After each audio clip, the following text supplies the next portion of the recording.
بسم اللہ الرحمن الرحیم رب اشرح لی صدری ویسر لی امری واحلل عقدۃ من لسانی یفقہوا قولی صلی اللہ علی حبیبہ محمد وآلہ وسلم۔ السلام علیکم۔ آج کا ہمارا موضوع کہ ابدال کون ہوتا ہے اور ابدال کی نشانیاں کیا ہیں۔ تو سب سے پہلے جان لیتے ہیں کہ ابدال کون ہوتا ہے۔ ابدال اولیاء اللہ کا ایک گروہ ہے۔ یہ وہ مرد کاملین ہوتے ہیں جن کی وجہ سے اللہ سبحانہ تعالیٰ نے اس زمین کو قائم کر رکھا ہے۔ یہ وہ مرد کاملین ہوتے ہیں جن کی صدقے اللہ سبحانہ تعالیٰ ہمیں رزق ظاہری و باطنی عنایت فرماتا ہے۔ یہ وہ مرد کاملین ہوتے ہیں جن کے صدقے اللہ سبحانہ تعالیٰ ظاہری و باطنی بارش برساتا ہے۔ تو یہ وہ لوگ ہیں جو کہ خاص الخاص لوگ ہیں، اور صوفیاء کرام فرماتے ہیں کہ ہر دور کے اندر 70 ایسے افراد ہوتے ہیں جو کہ اولیاء اللہ کا یہ گروہ ابدال کہلاتا ہے۔ 70 افراد ابدال کا گروہ موجود ہوتا ہے ہر زمانہ کے اندر، اور یہ 70 افراد میں سے 40 ابدال جو ہوتے ہیں، یعنی کہ 70 ابدالوں میں سے 40 ابدال وہ شام میں ہوتے ہیں اور 30 پوری دنیا کے دوسرے علاقوں کے اندر ہوتے ہیں۔ اور جب ان میں سے کوئی بھی ایک فوت ہو جاتا ہے، کوئی بھی ایک شخص انتقال کر جاتا ہے، کوئی بھی ایک شخص وصال کر جاتا ہے، تو اللہ سبحانہ تعالیٰ اس کے بدلے میں عام انسانوں میں سے کسی ایک شخص کو ابدال مقرر کر دیتا ہے۔ اب اسی کے متعلق ہم ایک حدیث مبارکہ کو جان لیتے ہیں۔ حضور پاک سرور عالم صلی اللہ علیہ وآلہ وسلم نے ارشاد فرمایا کہ زمین 40 مردوں سے خالی نہیں رہتی۔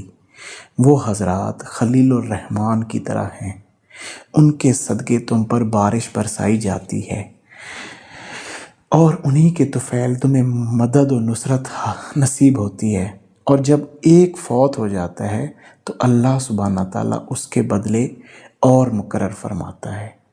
تو یہ اس حدیث مبارکہ کے ریفرنس سے ہی پہلی باتیں کی گئیں کہ یہ وہ لوگ ہوتے ہیں جن کی وجہ سے اللہ سبحانہ تعالیٰ ہم پہ بارشیں برساتا ہے، ہمیں مدد و نصرت دیتا ہے، اور اس دنیا کو اللہ سبحانہ تعالیٰ نے قائم و دائم کیا ہوا ہے۔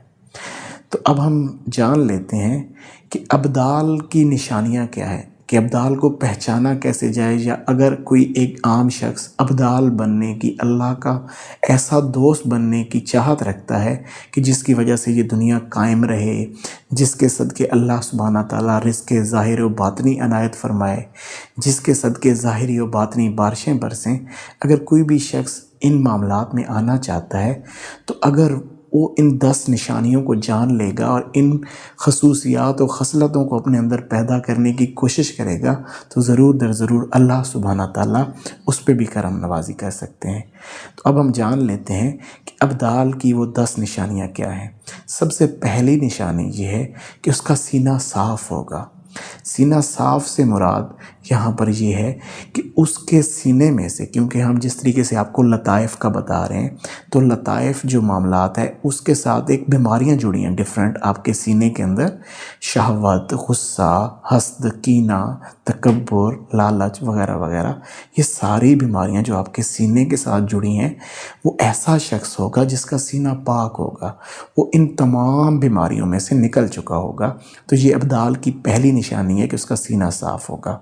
دوسری نشانی اس کی یہ ہے کہ وہ صدق مقال، یعنی کہ وہ سچا شخص ہوگا، ہر بات میں وہ سچ بولے گا، سچ کے علاوہ وہ کچھ نہیں بولے گا، اپنی ذات کے متعلق سچ بولے گا۔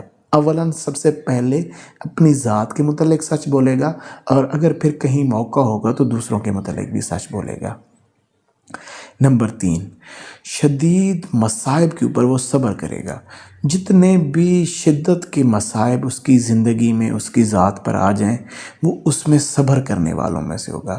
اس پہ یہ نہیں کرے گا کہ واویلا نہیں مچائے گا، اپنی زندگی کے دکھوں، تکلیفوں، پریشانیوں پہ واویلا نہیں کرے گا، بلکہ جو بھی مصائب اللہ سبحانہ تعالیٰ کی طرف سے آزمائش کی صورت میں آئیں گے اس کے اوپر وہ صبر کرے گا۔ نمبر 4، خلق خدا کی خیر خواہی کرے گا۔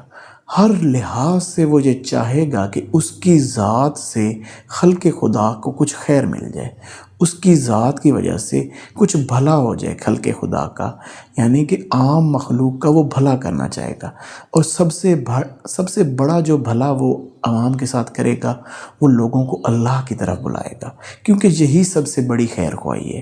اگر ہم کسی کی خیر خواہی چاہتے ہیں تو ہم اس کو اللہ کی طرف لے آئیں، اس سے بڑی کوئی خیر خواہی نہیں ہوگی۔ تو اس کے اندر چوتھی صفت یہ ہوگی کہ وہ خلق خدا کا خیر خواہ ہوگا۔ پانچویں صفت جو اس کے اندر ہوگی وہ اشیاء میں تفکر کرے گا۔ جو بھی چیز دیکھے گا دنیا میں اس پہ تفکر کرے گا، اس پہ غور کرے گا، فکر کرے گا۔ اور اس کی جو چھٹی صفت ہے وہ اشیاء سے عبرت حاصل کرے گا۔ وہ چیزوں کو دیکھے گا، اللہ کی نشانیوں کو دیکھے گا، جو پہلے گزرے معاملات ان کو دیکھے گا تو اس سے عبرت پکڑے گا۔ اس کی جو ساتویں نشانی ہے وہ یہ ہوگی کہ وہ سخی ہوگا، اس کی ذات میں سخاوت ہوگی۔ اس کے پاس جو کچھ ہوگا وہ اللہ کی راہ میں لوٹانے کے لیے ہر وقت تیار رہے گا، چاہے وہ اس کا علم ہے، چاہے وہ اس کا عمل ہے، چاہے وہ اس کا مال ہے۔ جو کچھ بھی اس کی ذات میں چیز موجود ہے، جو بھی اس کے تصرف میں چیزیں موجود ہیں، وہ اللہ سبحانہ تعالیٰ کی ذات کے لیے ہمیشہ لوٹانے کے لیے تیار ہوگا۔ اس کے اندر سخاوت کا عنصر ہوگا۔ اس کی آٹھویں نشانی یہ ہے کہ وہ تواضع والا ہوگا۔ وہ کبھی بھی اپنی ذات کی بڑھائی نہیں کرے گا، کبھی بھی یہ نہیں کہے گا کہ میں کوئی بہت اللہ تعالیٰ کا برگزیدہ ہوں، بہت بڑا ہوں، بلکہ وہ تواضع میں رہے گا۔ کوشش کرے گا کہ بندہ بن کے رہے، عاجز رہے، انکسار رہے، انکساری کے معاملات میں رہے، عز و نیاز اس کی ذات سے چھلکے گا۔ تو ایسا شخص تواضع والا ہوگا۔ اس کے اندر جو نویں صفت ہوگی کہ وہ خلوت میں گریہ زاری کرے گا، خلوتوں میں، تنہائیوں میں اللہ سبحانہ تعالیٰ کی عشق محبت میں روئے گا، اللہ سبحانہ تعالیٰ کی قربت کو پانے کے لیے تنہائیوں میں رویا کرے گا۔ اچھا، اس میں اس تنہائی کا بھی معاملہ ہے، تو یہ بھی ہو سکتا ہے کہ وہ خلوت کے علاوہ جلوت میں بھی کہیں رو دے، کہیں کو اللہ سبحانہ تعالیٰ کے عشق کی بات ہو تو وہاں بھی اس کے آنسو چھلک پڑے۔ یہ ضروری نہیں کہ فقط خلوت میں ہی، جلوت میں بھی وہ رو سکتا ہے۔ اس کی جو 10ویں اور آخری نشانی ہے وہ مومنین پر رحمت اور شفقت کرنے والا ہوگا۔ اس کی ذات سے جو بھی اس کو لگے گا کہ یہ شخص اللہ کے قریب ہے تو اس کے لیے اس کے دل، دماغ، روح، قلب، باطن، ہر معاملات سے اللہ کی رحمت اور شفقت امڑ آئے گی۔ وہ اپنے ساتھ جو بھی سفر کرنے والے، جو بھی اس کے ساتھ اللہ کی راہ کی طرف چلنے والے لوگ ہوں گے، وہ ان پہ بہت زیادہ رحمت اور شفقت کرنے والا ہوگا۔ تو آج ہم نے ابدال کی وہ 10 نشانیاں جانی ہیں۔ اگر کوئی بھی شخص اپنے اندر یہ 10 نشانیاں، یہ 10 صفات پیدا کرنے کی کوشش کرتا ہے تو ضرور اللہ سبحانہ تعالیٰ اس کی بھی سلیکشن اپنے پیاروں میں کر لیتا ہے۔ کل کو ہو سکتا ہے اللہ سبحانہ تعالیٰ اس کو بھی ابدال کا درجہ دے دے۔ تو پھر میں دوبارہ سے وہ 10 نشانیاں آپ کے سامنے رکھ دیتا ہوں، آپ کے سامنے دہرا دیتا ہوں تاکہ آپ کو وہ کلیئر ہو جائیں۔ پہلی نشانی کہ اس کا سینہ صاف ہوگا، تمام باطنی بیماریوں سے وہ شخص پاک ہوگا، صدق مقال، سچ بولنے والا ہوگا، مصائب اور شدت کے مصائب کے اوپر صبر کرنے والا ہوگا، ہر چیز، ہر آزمائش کو اللہ سبحانہ تعالیٰ کی طرف سے جانے گا، خلق خدا کی خیر خواہی کرے گا، خلق خدا کو اللہ کی طرف بلائے گا، اشیاء میں تفکر کرے گا، اشیاء سے عبرت پکڑے گا، اس کی ذات میں سخاوت ہوگی، اس کی ذات میں تواضع ہوگا، خلوتوں میں گریہ زاری کرے گا، اور مومنین پر رحیم ہوگا، رحمت والا ہوگا اور شفقت والا ہوگا۔ ان پر جب وہ مومنین میں بیٹھے گا تو اس کے اوپر اللہ سبحانہ تعالیٰ کی جو رحیمیت اور شفقت والی صفت ہے وہ غالب ہوگی اور وہ ان کے ساتھ ان معاملات میں رہے گا۔ تو آج ہم نے یہ جانا کہ ابدال کون ہوتا ہے، اس کی نشانیاں کیا ہیں۔ اگر کوئی بھی شخص اپنے اندر ایسی صفات پیدا کر لیتا ہے جو کہ ابدال کے اندر ہوتی ہیں، تو جب کوئی بھی ابدال اس دنیا سے انتقال کر جاتا ہے، کوئی بھی ابدال اس دنیا سے وصال کر جاتا ہے، تو ہو سکتا ہے کہ اس شخص کی سلیکشن بھی اللہ سبحانہ تعالیٰ ابدال میں کر لے۔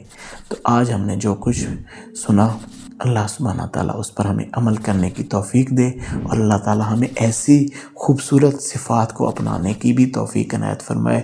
جزاک اللہ۔ السلام علیکم۔